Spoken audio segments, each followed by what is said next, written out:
जय हिंद दोस्तों, आप सभी का स्वागत है एबीसी कोचिंग यूट्यूब चैनल में। आप लोग कैसे हैं? आशा है कि आप लोग स्वस्थ और मस्त होंगे और अपने बोर्ड परीक्षा की तैयारी ज़बरदस्त तरीके से कर रहे होंगे। बच्चों, आज की इस वीडियो में कक्षा 10वीं विषय हिंदी के सबसे महत्वपूर्ण सवाल यानी most important VBI important question देखने वाले हैं, तो सभी छात्र अंत तक बने रहें। और दोस्तों, इस वीडियो में जितने भी क्वेश्चन मैं आपको बताने वाला हूँ उन सभी क्वेश्चन को आप लोग जो है अच्छे से रिविजन कर लीजिएगा, अच्छे से उसको तैयार कर लीजिएगा, रट लीजिएगा, क्योंकि आपकी बोर्ड की परीक्षा में इससे एक भी क्वेश्चन जो है बाहर नहीं मिलने वाला है। सभी क्वेश्चन आप लोगों को टच होने वाला है। और दोस्तों, अगर आप इसको अच्छे से तैयार कर लेते हैं तो मैं दावे के साथ कहूंगा, मैं गारंटी देता हूं कि आपकी जो है बोर्ड की परीक्षा में हिंदी के विषय में जो है 99/100 अंक आने वाला है। जी हाँ दोस्तों, 99 अंक आने वाला है, यानी कि 99% जो है आप हिंदी के विषय में जो है अंक जो है लाएंगे। दोस्तों, आपको बशर्ते जो है मेहनत करनी होगी और आपको जो है अच्छे से तैयार करनी होगी। दोस्तों, वीडियो में आगे बढ़ने से पहले एक बहुत ही खूबसूरत लाइन है कि मेहनत इतनी खामोशी से कीजिए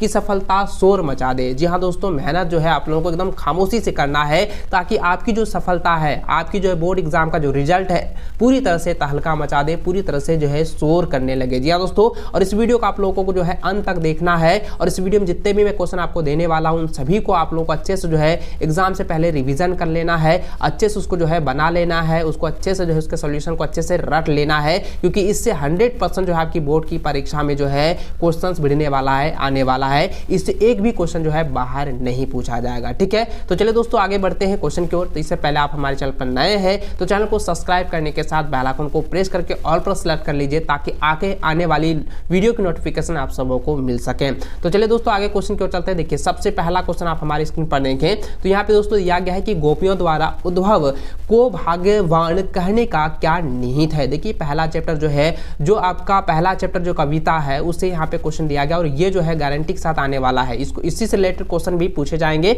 और इसका थोड़ा सा भाषा चेंज होगा, लेकिन ये क्वेश्चन आने वाला है। ठीक है, दूसरा क्वेश्चन देखें तो यहाँ पे दिया गया है कि उद्धव को व्यवहार की तुलना किस किस से की गई है, यानी कि उद्धव के जो व्यवहार है उसकी जो तुलना है वो किस किस से जो है की गई है। इसका आंसर आप लोगों को खुद बनाना है। अगर इसका आप सोल्यूशन भी चाहते हैं तो मुझे नीचे कॉमेंट करेंगे। अगर 100 विद्यार्थी अगर कॉमेंट कर देते हैं तो मैं इसका सोल्यूशन भी जल्द ही लाऊंगा, और आपको जो है कम से कम 500 लाइक आप लोगों को कंप्लीट करनी है इस वीडियो पर, और चैनल को जरूर सब्सक्राइब कर लेना है। ठीक है, चलिए दोस्तों आगे बढ़ते हैं। देखिए, तीसरा प्रश्न यहाँ पे दिया गया है कि गोपियों ने किन किन उदाहरणों के माध्यम से उद्धव को उल्हाने दिए हैं।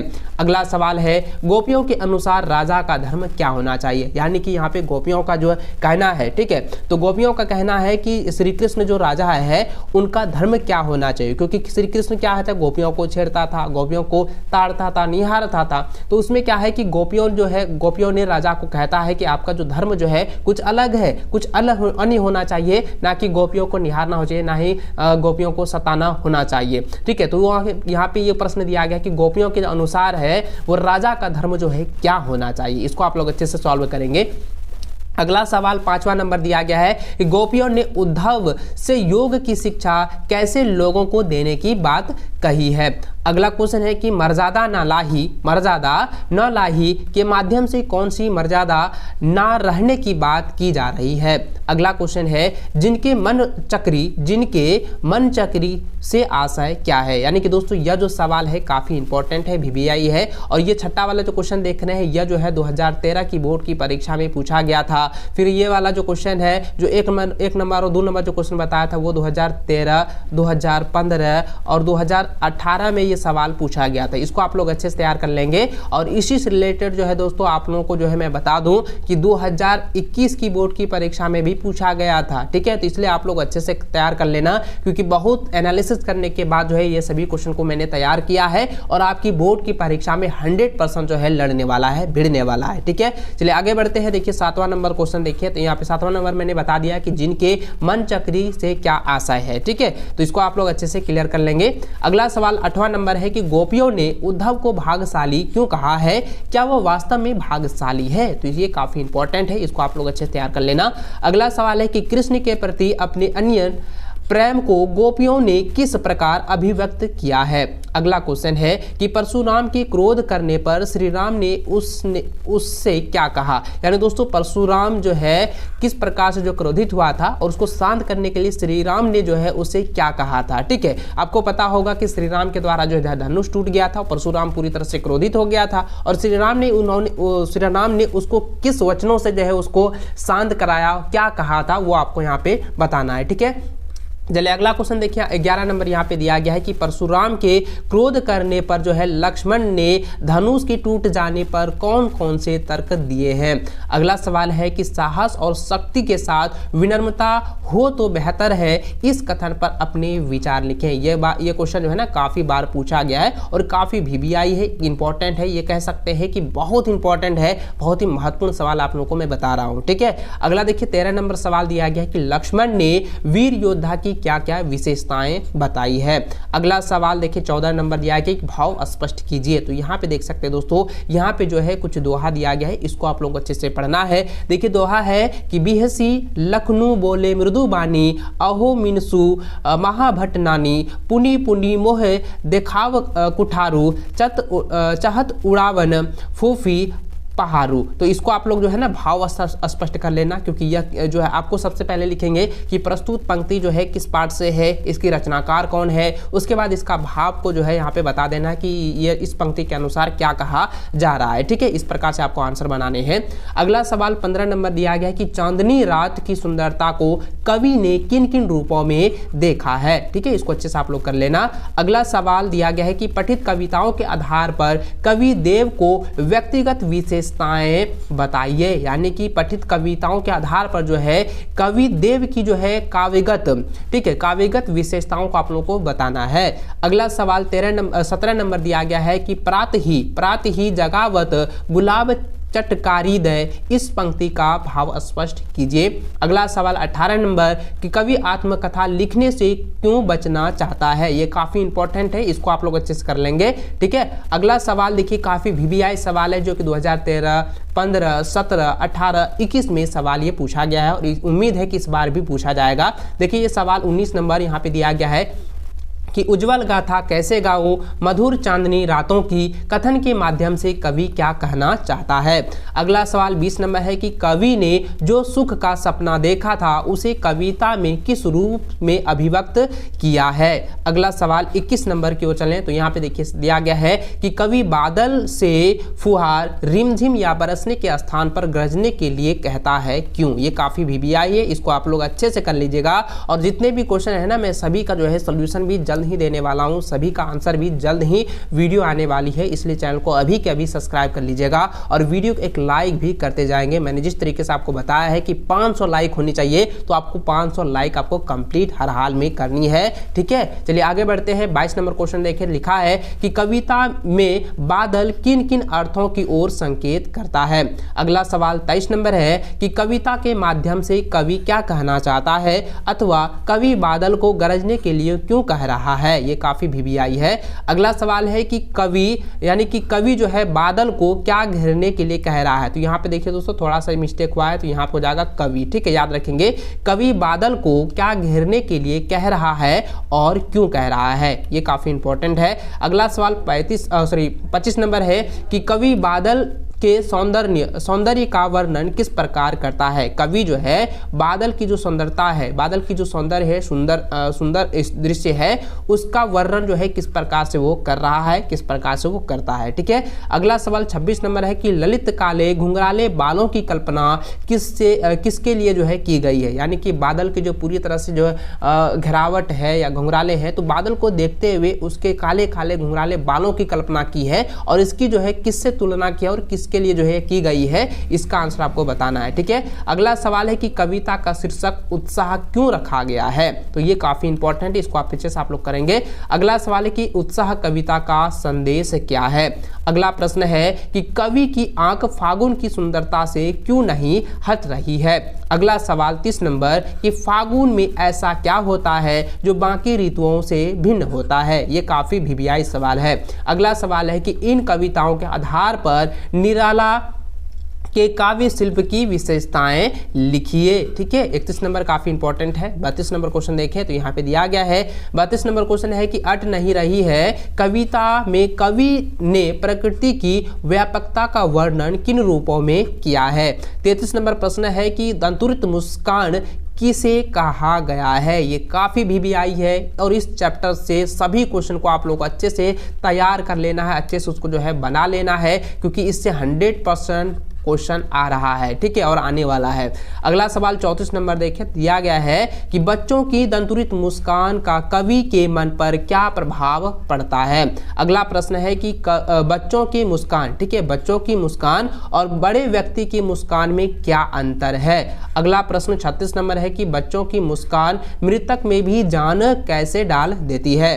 अगला प्रश्न 37 नंबर कि शिशु के धूल सने शरीर को देखकर कवि को कैसा प्रतीत होता है। अगला प्रश्न 38 नंबर कि कवि के अनुसार शिशु के स्पर्श से क्या क्या परिवर्तन हुए हैं। ठीक है, इसको अच्छे से आप लोग क्लियर करते जाएंगे। अगला प्रश्न है 39 नंबर की मुस्कान और क्रोध भिन्न भिन्न भाव है, स्पष्ट करें। यानी कि मुस्कान और क्रोध यानी कि गुस्सा जो है वो दोनों जो है एक दूसरे से काफी अलग है, इसका भाव स्पष्ट आपको करना है। ठीक है, काफी इंपॉर्टेंट है, VBI सवाल है।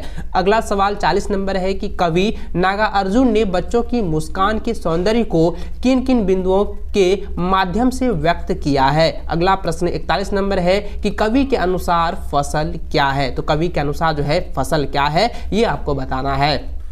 अगला सवाल 42 नंबर है कि फसल को किसका जादू बताया गया है और क्यों बताया गया है। अगला प्रश्न 43 नंबर यहाँ देखें तो दिया गया है कि हाथों के स्पर्श की महिमा का आशय स्पष्ट करें। यानी कि हाथों के स्पर्श की महिमा जो है वो किस प्रकार से निरालापूर्ण है, इसका जो है आपको स्पष्ट करना है, इसका आशय आपको बताने हैं। अगला प्रश्न 44 नंबर की फसलों को या फसल को हाथों के स्पर्श की गरिमा और महिमा कहकर कवि क्या व्यक्त करना चाहता है। अगला प्रश्न 45 नंबर कि नदियों के पानी का जादू से क्या तात्पर्य है। नदियों के पानी का जादू का क्या तात्पर्य है या उससे क्या तात्पर्य है। अगला प्रश्न 46 नंबर की कवि ने छाया को छूने के लिए मना क्यों किया है। काफी VBI सब सवाल है, इसको अच्छे से आप लोग क्लियर करते जाएंगे और मुझे कमेंट करके जरूर बताइएगा कि आपको इनमें से कितने प्रश्नों का जो सवाल जो है आप लोगों को आता है, पहले से आपको याद है। अगला सवाल देखिए, यहाँ पे 47 नंबर दिया गया है कि देह सुखी होने पर, ठीक है, यानी कि देह सुखी होने पर भी मन की क्या दशा रहती है। यानी कि देह आपका खुश है, ठीक है, सुख है, और उसके बाद आपके मन की दशा क्या रहती है वो आपको यहाँ पे बताना है। अगला प्रश्न यहाँ पे 48 नंबर है कि मन के दुख से क्या आशय है। अगला प्रश्न 49 नंबर है कि द्विधा हत साहस का क्या आशय है। अगला प्रश्न 50 नंबर है कि मृग तृष्णा किसे कहते हैं, जो कि कई बार बोर्ड की परीक्षा में आ चुके हैं। यहाँ पे दिया गया है कि मृग तृष्णा किसे कहते हैं, कविता में इसका प्रयोग किस अर्थ में हुआ है। अगला प्रश्न 51 नंबर है कि छाया शब्द यहाँ किस संदर्भ में प्रयुक्त हुआ है, कवि ने उसे छूने के लिए मना क्यों किया है। अगला प्रश्न है 52 नंबर छाया मत छूना कविता में हमें क्या संदेश देती है। अगला प्रश्न 53 नंबर है जिसका ही थोड़ा तो उनका ही उतना ही भरमाया। यानी फिर से बता देता हूं, यहाँ पे दिया है जितना ही थोड़ा तो उतना ही भरमाया का भाव अर्थ स्पष्ट करें। अगला प्रश्न 54 है कि कवि ने कठिन यथार्थ के पूजन की बात क्यों कही है। अगला प्रश्न 55 नंबर है कि माँ जो है किसे अंतिम पूंजी समझती है और क्यों कहती है। दोस्तों यह जो है ना काफ़ी इंपॉर्टेंट चैप्टर है और इस चैप्टर से सभी क्वेश्चन को आप लोग अच्छे से कर लेना, तैयार रख लेना है। ठीक है, देखिए 55 नंबर एक बार फिर से मैं बता देता हूँ, यहाँ पे दिया गया है कि माँ किसे अंतिम पूंजी समझती है और क्यों। अगला प्रश्न 56 नंबर कि स्त्री जीवन में वस्त्र आभूषणों का महत्व क्या है। ठीक है, यानी कि स्त्री जीवन में जो है वस्त्र आभूषण का मतलब हो गया कि जो गले का जो सोना चांदी उसका जो वस्त्र है, साड़ी है, जो महंगे महंगे सारी चीज़ आते हैं जो कि श्रृंगार में आता है यानी सजावट में आता है, वे सभी आभूषण जो है स्त्री जीवन के लिए क्या क्या महत्वपूर्ण रखते हैं, क्या महत्व रखते हैं, वो आपको यहाँ पे दर्शाने हैं, बताने हैं। अगला प्रश्न दिया गया है कि लड़की जैसे दिखाई देने का क्या आशय है, कवि ने उसे उसके लिए मना क्यों किया है। अगला सवाल 58 नंबर कि माँ को अपनी बेटी अंतिम पूंजी क्यों लग रही है। ये सभी क्वेश्चन काफ़ी VVI है, इंपॉर्टेंट है। अगला प्रश्न 59 नंबर है कि माँ ने बेटी को क्या क्या सीख दी है। अगला प्रश्न 60 नंबर कि माँ ने अपनी कन्या को अपने चेहरे पर रिझाने के लिए क्यों मना किया है। यानी कि जो है अपने चेहरे को जो है देखकर अपनी सुंदरता पर गुमान करना या अपने चेहरों को जो है अच्छे से जो है मेकअप वेकअप करना, ये सभी जो है रिझाने के लिए यहाँ पे क्यों कहा है, अपनी माँ ने अपनी बेटी को क्यों सीख दी है, वो आपको यहाँ पे बताना है। 61 नंबर प्रश्न दिया गया है कि माँ ने ऐसा क्यों कहा कि लड़की होना पर लड़की जैसे मत दिखाई देना। अगला प्रश्न 62 नंबर कि आपकी दृष्टि में कन्या के साथ दिन की बात करना कहाँ तक उचित है। अगला प्रश्न 63 नंबर है कि संगतकार के माध्यम से कवि किस प्रकार के व्यक्तियों की ओर संकेत करना चाह रहा है। अगला सवाल 64 नंबर कि संगतकार जैसे व्यक्ति संगीत के अलावा और किन किन क्षेत्रों में दिखाई देते हैं। अगला सवाल की ओर चले तो यहाँ पे देखें, यहाँ पे दिया गया है कि संगतकार किन किन रूपों में मुख्य गायक गायिकाओं का जो है मदद करती है या मदद करते हैं। अगला सवाल 66 नंबर दिया गया है कि सफलता के चरम शिखर पर पहुंचने के दौरान यदि व्यक्ति लड़का आते हैं, यानी कि यहाँ पे लड़खड़ाते होगा, यहाँ ठीक है लड़खड़ाता है, ठीक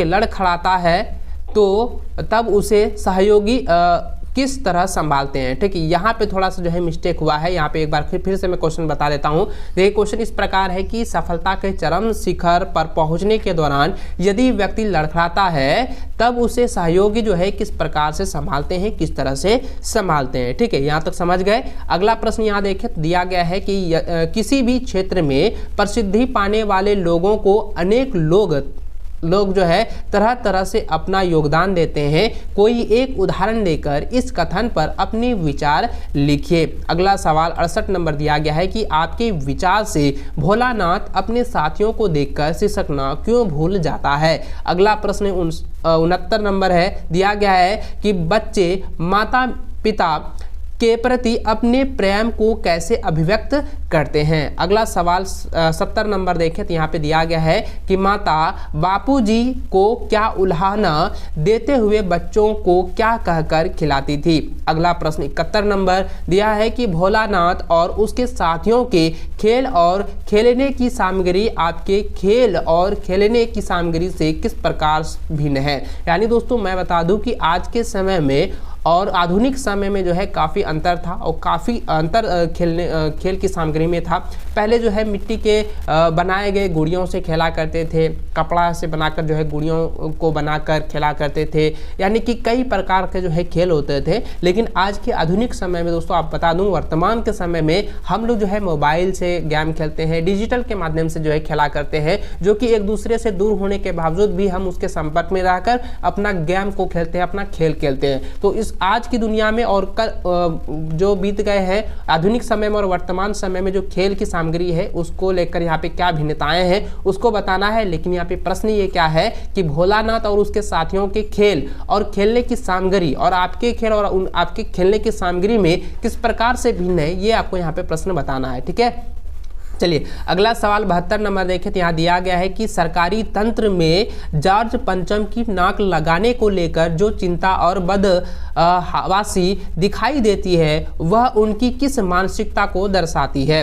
अगला सवाल 73 नंबर है कि रानी एलिजाबेथ को दर्जी की परेशानी का क्या कारण था, उसकी परेशानी को किस तरह तर्क संगत ठहराएंगे। अगला सवाल 74 नंबर की ओर चलें तो यहाँ पे देखिए दिया गया है कि जॉर्ज पंचम की नाक नामक पाठ में मूर्तिकार पर क्या व्यंग किया गया है। अगला सवाल है 75 नंबर कि जॉर्ज पंचम की लौट की नाक को पुनः लगाने के लिए मूर्तिकार ने क्या क्या यत्न किए हैं। अगला सवाल है कि नई दिल्ली में सब था सिर्फ नाक नहीं थी, इस कथन के माध्यम से लेखक क्या कहना चाहता है। दोस्तों मैं आपको बता दूं कि इस वीडियो में जितने भी क्वेश्चन मैं आपको बता रहा हूं ना उनमें से कई सारे क्वेश्चन आपको डायरेक्ट जो है मॉडल पेपर में देखने को मिल जाएगा, इसलिए दोस्तों आप लोग इसको अच्छे से आप लोग क्लियर करते जाएंगे। देखिए अगला सवाल 77 नंबर देखें तो यहाँ पे देखिए दिया गया है कि नाक मान सम्मान व प्रतिष्ठा का द्योतक है। यह बात पूरी व्यंग रचना में किस तरह से उभर कर आई है।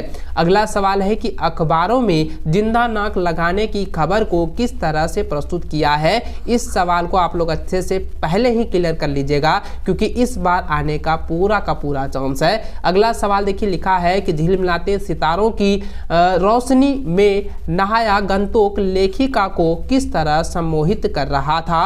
अगला प्रश्न 80 नंबर है कि गंतोक को मेहनत कस बादशाहों का शहर क्यों कहा जाता है। देखिए ये जो है ना काफ़ी बार पूछा गया है कि गंतोक को जो है मेहनत कस बादशाहों का शहर जो है क्यों कहा गया है, क्यों कहा जाता है। अगला सवाल 81 नंबर है कि सेनानी ना होते हुए भी चश्मे वाले को लोग कैप्टन क्यों कहते थे। अगला प्रश्न है 82 नंबर कि हलदार कैप्टन के बार बार चश्मा बदलने पर व्यंग क्यों नहीं करता। दोस्तों ठीक है, क्योंकि इसको आप लोग अच्छे से कर लेना, क्योंकि दोस्तों ये मैं आपको बता दूं कि नेताजी चश्मा वाला चैप्टर जो है ना वो काफ़ी इंपॉर्टेंट है। उससे 2 क्वेश्चन आपके जो है बोर्ड की परीक्षा में दिए जाएंगे और यहाँ पे ये सवाल दिया गया कि हलदार साहब जो है कैप्टन के बार बार चश्मा बदलने पर जो है व्यंग क्यों नहीं करता है। ठीक है, अगला सवाल देखिए यहाँ पे 83 नंबर है कि कैप्टन को पागल और लंगड़ा कहने वाला पान वाला उसकी मृत्यु पर दुखी क्यों था। ठीक है, यानी कि देखिए कैप्टन को जो है पागल, यानी कि देखिए वो जो है पान वाला जो है उसकी दुकान के सामने जो नेताजी का जो है मूर्ति थी और जो कैप्टन जो था यानी कि वो जो लंगड़ा और एक पागल जो उसको संबोधित किया जाता था कैप्टन पान वाले के द्वारा, उसकी जब मृत्यु हुई थी तो कपान वाला जो है उसके मृत्यु पर जो है यानी कि उसकी जो है मृत्यु पर जो है क्यों दुखी हुए थे उसके बारे में यहाँ पे आपको बताना है। संक्षेप में आपको जो है कम से कम जो है आपको 40 शब्दों में आंसर देने हैं। ठीक है, अगला सवाल देखिए यहाँ पे 84 नंबर दिया गया है कि कैप्टन मूर्ति का चश्मा क्यों बार बार बदल देता है। पाठ के आधार पर उत्तर दें। अगला प्रश्न 50 नंबर है कि पान वाले का एक रेखाचित्र प्रस्तुत करें। अगला प्रश्न 86 नंबर है कि बाल गोविंद भगत का व्यक्तित्व कैसा था। अगला प्रश्न है 87 नंबर कि बाल गोविंद भगत की वेशभूषा कैसे थी। अगला प्रश्न 88 नंबर की ओर चलें तो देखिए यहाँ पे दिया गया है कि भगत जी के संगीत को जादू क्यों कहा गया है। यानी कि भगत जी के जो संगीत को जो है यानी कि भगत जी यानी कि बाल गोविंद भगत की जो संगीत है उसको जादू क्यों कहा है, यानी कि संगीत को जादू क्यों कहा गया है, ये प्रश्न पूछा गया है। अगला प्रश्न 89 नंबर है कि बाल गोविंद के चरित्र की प्रमुख विशेषताएं क्या थी। अगला प्रश्न 90 नंबर है कि बाल गोविंद को गृहस्थ होते हुए भी भगत साधु क्यों कहा गया। यानी दोस्तों मैं आपको बता दूं कि ये जो चैप्टर है ना काफी इंपॉर्टेंट है। देखिए बाल गोविंद भगत जो है गृहस्थ थे लेकिन उसे जो है सभी लोग जो है भगत साधु क्यों कहते थे, ये प्रश्न यहाँ पे पूछा गया है। 91 नंबर दिया गया है कि बेटे की मृत्यु पर बाल गोविंद भगत क्या कर रहे थे। जब बाल गोविंद भगत की जो बेटे की मृत्यु हुई थी तब बाल गोविंद भगत जो है क्या कर रहे थे। दोस्तों आपको पता होगा, कहानी में आप लोगों ने पढ़ा होगा कि जब उसकी बेटी की मृत्यु हुई तो बाल गोविंद भगत कह रहे थे ये रोना मत रोना, क्योंकि आत्मा जो है परमात्मा से मिल गई है, और वो खुशी मनाने के लिए कह रहा था, उत्साहित यानी उत्सुकता मनाने के लिए जो है कह रहा था, सभी को जो है खुशी से झूमने के लिए कह रहा था। ठीक है, और वो अपना जो है गाने में जो है मगन हो जाता थे। ठीक है, तो उसको आप लोग अपने शब्दों में जो है यहाँ पे लिखेंगे, पिरोहित करेंगे। अगला सवाल देखिए यहाँ पे 92 नंबर दिया गया है कि बाल गोविंद भगत अपनी पुतोहू को उत्सव मनाने के लिए क्यों कह रहा था। तो देखिए दोस्तों मैंने जस्ट अभी बताया कि जब बाल गोविंद भगत का जो है बेटे की जब मृत्यु हुई थी, जब उसकी पुतोहू को जो है पुतोहू रो रही थी, तब जो है बाल गोविंद भगत कहते हैं कि पुतोहू तुम रोना मत, क्यों आप ये खुशी का समय है, खुशियां मनाओ, क्योंकि आत्मा परमात्मा से जो है मिल चुके हैं, लीन हो चुके हैं। वह जो है यहाँ की इस दुनिया की जो है झोल झाल से, यहाँ की जो है दुखारी से जो है छुटकारा पाकर जो है परमात्मा के पास चले गए हैं। इसलिए दोस्तों वहाँ पे जो है बाल गोविंद भगत जो है पुतोहू को उत्सव मनाने के लिए कह रहा था। तो यहाँ पे प्रश्न ये पूछा गया है कि बाल गोविंद भगत जो है अपनी पुतोहू को उत्सव मनाने के लिए क्यों कह रहे थे। ठीक है, इसको अच्छे से आप लोग कर लेना। अगला सवाल 93 नंबर दिया है कि भगत जी सामाजिक मर्यादाओं को चुनौतियां देते हुए हिम्मत रखते थे, सिद्ध करें। ये काफी वीवीआई सवाल है। अगला प्रश्न 94 नंबर है कि भगत की पुत्र वधू उन्हें अकेले क्यों नहीं छोड़ना चाहती थी। अगला सवाल 95 नंबर है कि भगत के व्यक्तित्व और उनकी वेशभूषा को अपने शब्दों में चित्र प्रस्तुत करें, यानी कि अपने शब्दों में उनके बारे में बताना है कि भगत यानी कि बाल गोविंद भगत की व्यक्तित्व कैसा है और वह किस तरह से वेशभूषा पहनते थे, वेशभूषा उनका किस प्रकार से था, उसको अपने शब्दों में जो है बताना है, लिखना है। ठीक है, चलिए अगला सवाल देखिए 96 नंबर दिया है कि बाल गोविंद भगत की दिनचर्या लोगों के अचरज का कारण क्यों थे। अगला प्रश्न 97 नंबर है कि पाठ के आधार पर बताइए कि बाल गोविंद भगत की कबीर पर श्रद्धा किन किन रूपों में प्रकट हुई है। अगला प्रश्न 98 नंबर है कि मोह और प्रेम में अंतर होता है, भगत के जीवन पर या भगत के जीवन की किस घटना के आधार पर इस कथन को सच सिद्ध करेंगे। अगला प्रश्न 99 नंबर दिया गया है कि पाठ के आधार पर बाल गोविंद भगत के मधुर गायन की विशेषताएं लिखें। अगला प्रश्न यहाँ पे 100 नंबर देखें तो दिया गया है कि लखनवी अंदाज नामक व्यंग का संदेश क्या है। इसको भी आप लोग अच्छे से कर लेना और ये सभी क्वेश्चन वीवीआई सब है। ठीक है, देखिए यहाँ पे 100 नंबर वाला क्वेश्चन में मैंने बताया कि लखनवी अंदाज नामक व्यंग का क्या संदेश है। 101 प्रश्न यहाँ पे देखिए, यहाँ पे देख सकते हैं दिया है कि लेखक को नवाब साहब के किन हाव भावों से महसूस हुआ कि वह उनसे बातचीत करने के लिए तनिक भी उत्सुक नहीं है। अगला प्रश्न 102 नंबर है, यहाँ पे दिया गया है लेखक के साथ फादर का व्यवहार कैसा रहता था। अगला प्रश्न संख्या 103 है, देखें यहाँ पे दिया है कि लेखक क्यों कहते हैं कि फादर को जहरबाद से नहीं मरना चाहिए था। दोस्तों एक साथ और एक क्वेश्चन मैं आपको बता दूं कि आप लोग याद रखेंगे। देखिए क्वेश्चन जो है इस तरह से पूछा जा सकता है कि जहरबाद क्या है या जहरबाद किसे कहते हैं, उसको भी आप लोग अच्छे से क्लियर कर लीजिएगा। ठीक है, चलिए अगला क्वेश्चन देखिए, यहाँ पे दिया गया है कि परिमल से आप क्या समझते हैं। ठीक है, यानी कि परिमाण से आप क्या समझते हैं, तो यहाँ पे परिमल होगा। ठीक है, परिमल से आप क्या समझते हैं। ठीक है, अगला सवाल 105 नंबर है, दिया है कि लेखक फादर को देवदारू की छाया सा क्यों कहता है। ठीक है, फादर को जो है देवदारू की छाया जो है क्यों कहता है। अगला सवाल 106 नंबर है कि फादर की उपस्थिति देवदार की छाया जैसे क्यों लगती थी। अगला सवाल 107 नंबर क्यों चले तो यहाँ पे देखिए दिया गया है कि लेखक ने फादर बुल्के को माननीय या मानवीय, ठीक है यहाँ पे हो जाएगा मानवीय करुणा की दिव्य चमक क्यों कहा है। ठीक है, लेखक ने फादर बुल्के को मानवीय करुणा की दिव्य चमक क्यों कहा है। अगला सवाल 108 नंबर है, दिया है कि फादर बुल्के ने सन्यासी की परंपरागत छवि के अलग एक नई छवि प्रस्तुत की है, कैसे। अगला सवाल 109 नंबर है कि आपके विचार से बुल्के ने यानी कि फादर बुल्के ने भारत आने का मन क्यों बनाया होगा। अगला सवाल 110 नंबर है कि लेखिका ने यहाँ पे क्या होगा, लेखिका ने, ठीक है याद रखेंगे यहाँ पे होगा लेखिका ने स्वतंत्रता आंदोलन में किस प्रकार योगदान किया। अगला सवाल 111 नंबर है कि लेखिका के व्यक्तित्व पर किन किन व्यक्तियों का किस रूप से प्रभाव पड़ा। अगला प्रश्न है कि कॉलेज की प्रिंसिपल लेखिका के लिए यानी ठीक है लेखिका से, यहाँ पे हो जाएगा लेखिका से किस लिए परेशान थी। ठीक है, एक बार मैं फिर से क्वेश्चन पढ़ देता हूँ। देखिए प्रश्न इस प्रकार है कि कॉलेज की प्रिंसिपल लेखिका से किस लिए परेशान थी।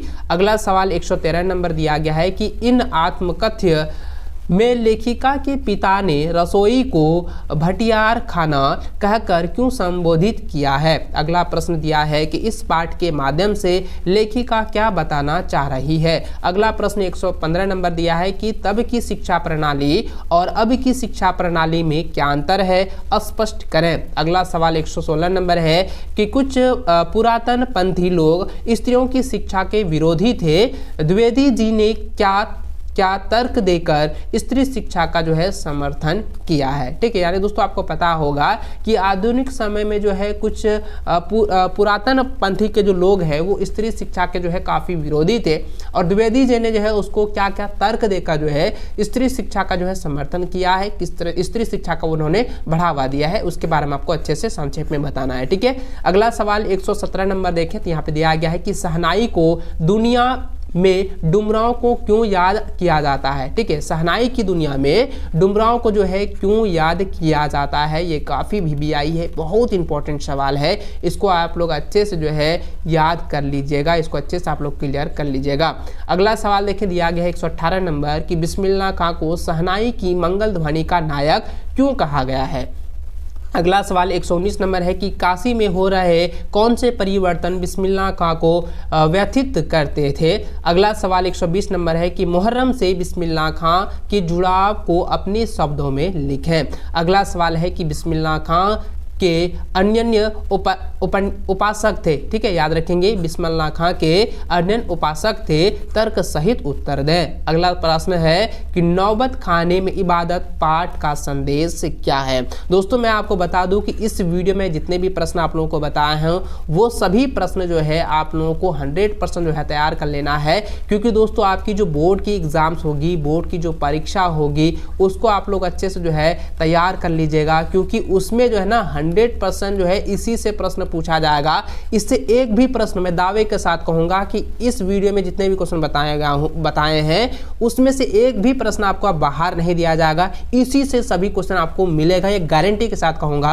और दोस्तों बोर्ड की परीक्षा की बेहतर तैयारी के लिए जो है आप हमारे YouTube चैनल को अभी के अभी सब्सक्राइब कर लीजिए। एक बहुत ही खूबसूरत लाइन है कि मेहनत इतनी खामोशी से करो कि सफलता शोर करे, और एक बहुत ही महत्वपूर्ण लाइन है कि लंबी छलांग से कहीं बेहतर है निरंतर कदम जो एक दिन जो है आपको मंजिल तक ले जाना। यानी दोस्तों आपका समय जो भी बचा हुआ है, आप चाहेंगे कि 2 दिन के अंदर हम कंप्लीट करेंगे तो ये नहीं हो पाएगा। जो भी आपके पास अभी समय बचा हुआ है, इन समय में जो है आप लोगों को अच्छे से जो है तैयार करना है, नियंत्रण कदम करना है, नियंत्रण जो आपकी तैयारी रखनी है, ताकि आप सभी को जो है बोर्ड की परीक्षा में जो है 99/100 आपका मार्क्स आए। आपका जो है बोर्ड एग्जाम में जो है लगभग जो है आपका 95+ जो है सभी विषय में जो है नंबर आए और आप जो है टॉपर बने। और दोस्तों मेरा यही आशा है आप सभी के साथ, और मेरा यही आशीर्वाद है कि अब जो है सबका आएगा, ठीक है, सबका आएगा 95% प्लस मार्क्स, ठीक है। ये मेरा आप लोगों से दावा है, और आप लोगों से मैं वादा करता हूं कि जिस तरीके से मैं आप लोगों को बोर्ड एग्जाम की तैयारी करा रहा हूं, आप भी बोर्ड एग्जाम की तैयारी कर रहे होंगे और अच्छे से पढ़ रहे होंगे, और दावे के साथ कहूंगा कि आप इस बार बोर्ड की परीक्षा में टॉपर हर हाल में बनेंगे, 100% बनेंगे, ये श्योर बनेंगे। मेरे जो है ये मेरा आप लोगों को जो है आशीर्वाद है, और आप लोग अच्छे से तैयारी करते रहिए। चलिए दोस्तों इस वीडियो में बस इतना ही। इस वीडियो में मैंने जितने भी क्वेश्चन मैं आपको बताया हूँ उन सभी क्वेश्चन को आप लोग एग्जाम से पहले अच्छे से तैयार कर लेना। इससे बहुत सारे क्वेश्चन आपकी बोर्ड की परीक्षा में पूछे जाएंगे। मैंने बहुत सारे क्वेश्चन बताए हैं, इसमें से 100% आपका लड़ने वाला है, भिड़ने वाला है, ठीक है। इसको अच्छे से आप लोग क्लियर कर लेना।